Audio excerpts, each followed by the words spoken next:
అన్న సిరుత పులిజూడు సిగమెత్తి దూకింది నాడు.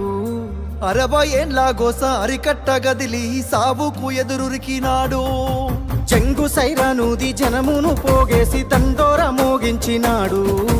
నిప్పుల ఉప్పెన రగిలించి నేలన ఢిల్లీని కదిలించినాడు.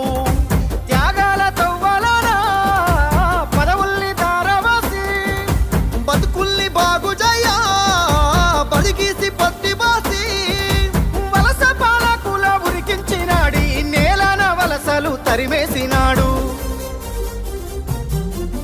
నినుగన్న తల్లికి దండాలయ్యా కలువకుంట్లమా సెందురయ్యా రుణమెట్ల తీరునమా అయ్యా జనమందరి పెద్ద బిడ్డవయ్యా.